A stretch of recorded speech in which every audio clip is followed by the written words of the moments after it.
Yes, guys, GRP back in the house with another topic. And listen, guys, unfortunately, we've been busy with a couple things and been ill, so we haven't been able. So we're doing an amalgamation of episodes 1, 2, 3, and 4 of Andor. So yeah, I think the show's fucking brilliant. And that's it. We're done. Bye, guys. And that's coming from a non-Star Wars fan. Yeah. You don't like Star Wars like we like Star Wars. I'm not. That don't mean I don't like it, but Yeah. I'm not like I'm a Marvel head. Everyone knows. Yeah. I'm not And like a that. She-Hulk head. And I'm not like that with Star Wars. So for me to say that's saying something. So, yes. but let me leave it to the Star I Wars want to guys. leave it to Damien. Okay. Damien was like, it's fucking brilliant. Okay. Like, He He messaged us at like 12 o'clock. So anyway, Yeah. review 1 to 4, episodes 1 to 4 of Andor. Let's go. So I was busy off winning awards and shit, and then I saw Andor on the way to the up north, and I was so bloody happy because finally, Lucasfilm, well not Lucasfilm because Disney own it now, but they've Well, gone it's still it's still Lucasfilm. Lucasfilm. Yeah. But they've gone. We need to make up for the last 20 years of Star Wars, Of the apart from Rogue Barkles, One, the yeah. Barkles that are in there, and we need to touch on the adult aspects of what Star Wars is, and that there is a universe outside the Skywalkers. Rogue One brought it close to home. This one is running with it until the wheels won't fall off, and I am so bloody impressed with everything from the actual opening episode, how dark it was, how Blade Runner-esque it was with the way they set it up. Like, who opens a Star Wars show with a brothel? Yeah. We do. And then someone getting their head blown off. Yeah, and someone getting their head blown off. And then, what I like, mean? the moment he did the double leg takedown in that opening sequence in the shallow rain of the hallway, I was like, this is a different show. And Diego Luna, who plays, obviously, Cassian Andor, he was good in Rogue One. He's brilliant in this. Skarsgård is so freaking good. Like, when you introduce him in the second episode, and then when you leave him in the third one, like, the two ways he's doing, where he's playing, obviously, like, the rogue who's basically setting up what's going to happen, and then he's playing the guy with the wig, and then he puts on the costume, and the way he does the whole change, like, it reminds you how good Skarsgård is. It reminds you how good Skarsgård is. I love the way it's shot. I love the political intrigue. The narrative is brilliant. There's nothing about the show I don't like. And even the third episode, which had really nothing action-packed happening in it, but it had so much happening in it that I loved. And I think the writing Especially of the sequence when they escape. Yeah. And I think that was nice. The writing in this is so good. The juxtaposition in certain episodes is brilliant. The cinematography. Cinematography is so bloody good. They took their time. Oh yes, they took their time and knew what they were doing. And there's a reason why they've already got season 2 is nearly finished. It's like because they know how good. They know they're onto a winner. When you know you're onto a winner, They knew what they had in their hands. You don't play the. It should be released. They know. Let's get this out. Yeah. Let's get this out. Yeah. Did anybody spot Trevor from EastEnders in it? Yeah. Yes. And Paul. Yes. Did we also spot Fraser? Yes. Yeah. Fraser Yeah. as well. Yeah. I mean, what's the EastEnders boys doing in there? You know what I mean? Yeah. What about me? Looking so different though. Hey, Trevor put on a bag of weight. Yeah. Paul still looks the same. Paul looks like he's always looked. Yeah, do you know what I mean? Like he ain't aged a day. Like seriously. mid-30s, early 40s, like it still looks the same. How long ago was he in EastEnders? What, 10 years ago? 10, 20. Right, there you go. We're looking at about 20 years. There you go, man. So, And then I remember seeing him in some film with Jean-Claude Van Damme and his American accent was trash. But anyway, that's for another day. Yeah. He's made up for it with this. Yeah. 100 So that's what I've got nothing else to say about it because I can talk about it for probably half an hour. But it's brilliant.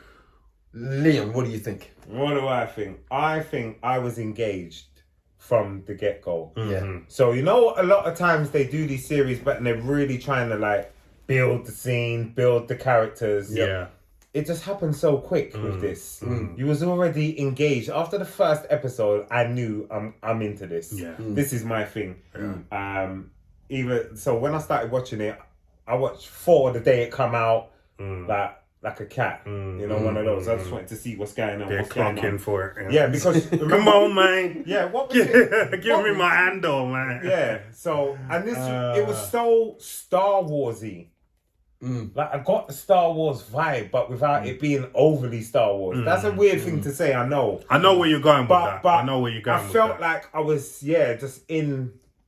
You could escape, and you just everything. Like when they're jumping on what's them things called that when they're escaping over The hover thing. I don't know what they're called. What you know the bike when you're on the bike to get to the spaceship.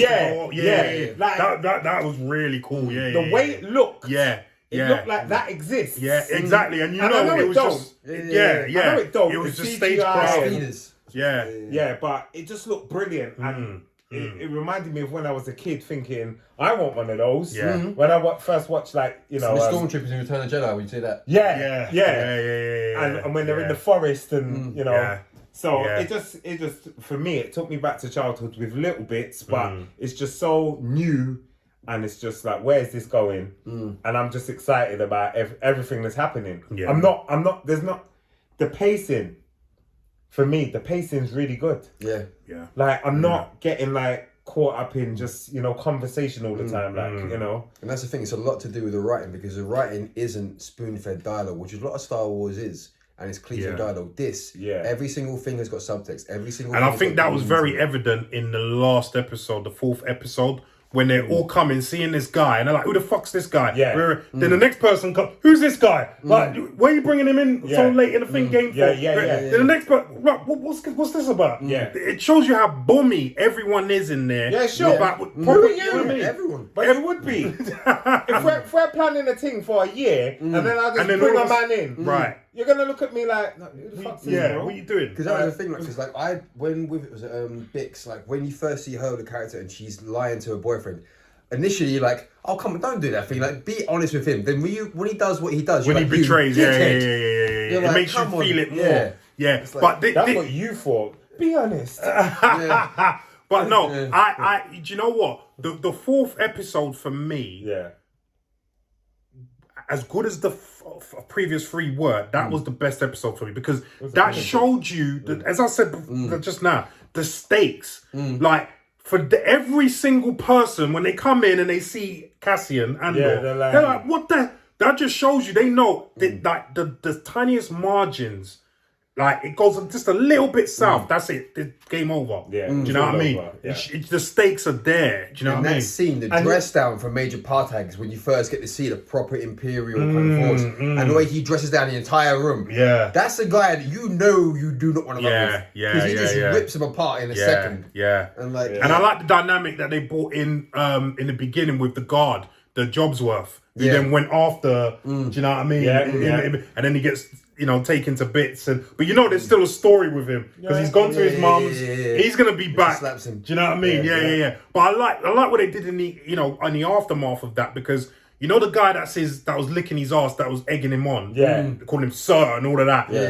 The bit when he stood there all in shock, and he's like, "Come on, let's go. We gotta go." You see a guy who's never seen combat. Oh yeah. Do you know what I mean? He's reached the ranks, like, and you know, he's a higher level. Bookworm, but that's all he is. But they established that so well. The dress down sequence where he's got to go and actually meet all of the tactical team, and he's like, "Right, sir." Yeah, and he's got to give him talk, sir. Yeah. He's like, "Okay, man."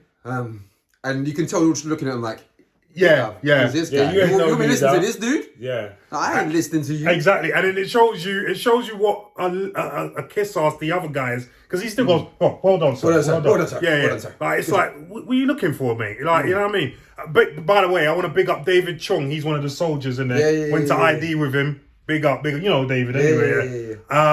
So listen, I'm loving this show. I've never even seen Rogue One, and now I want to go watch Rogue One. Yeah. And I want to, and because I've not seen Mandalorian. A lot of people are saying this is better than Mandalorian. Do you guys have seen Mandalorian? Do you take that position? I haven't seen enough of Mandalorian. So Okay. like, for me at the moment, I'd say yes, but that's unfair because I haven't seen all Mandalorian. Yeah. So I think I'd be unfair, but I do love Mandalorian. Okay. Mandalorian is very good. What about you?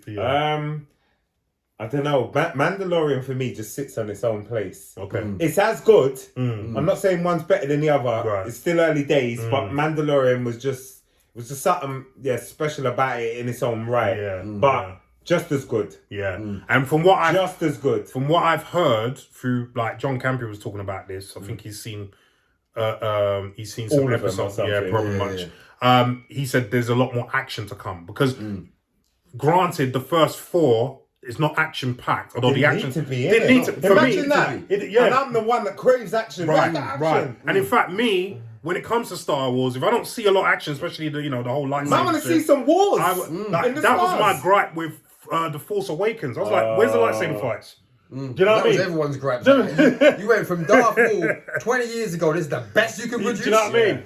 But here, the intrigue, the they're building the stakes. So when you do see the actual fight scenes, you're going to be properly you're invested. going to be invested. Yeah. You're going to be because properly even the invested. guy, going back to what you're saying with the stakes, even the guy before he goes, I'm gonna have problems trying to integrate you, and he's like, stay there. He knew, like he knows what's gonna happen. So that's what helped sell it that little bit more. He knew he weren't just gonna go, well, they're always gonna believe me. It was based in reality. Like me saying, Larry's just going to be on to me about you being in this now.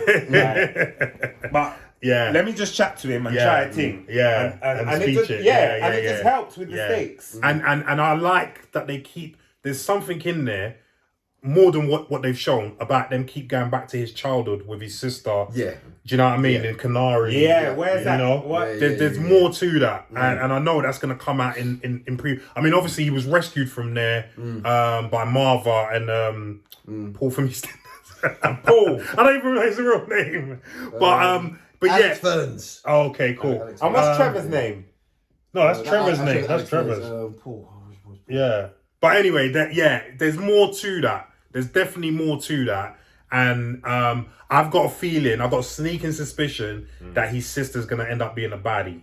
Right. But I just based on what I've seen so far. It's a theory. Friggin' excellent. And I'm all in. Can't wait for episode 5. So I guess that's it. I'm talking about action. Let Larry know that literally the reason to watch Rogue One is because Donnie Yen kicks some ass in it. It's the best fight sequence in Star Wars in 20 years. I forget Donnie Yen's in it, and I'm a martial arts guy. They need a lightsaber. He's got a staff. And he whoops the crap out of some stormtroopers. Well, that's what you need. Well, if you're going to have Donnie Yen in there, what do you need a lightsaber for? Just get, you know what I mean? Be over him and quicker then. Yeah, I mean. But anyway, guys, that was our review of the first 4 episodes of Andor. So what did you think of it? Do you agree with our assessment? And if not, let us know why. Leave your comments down below, please, yeah?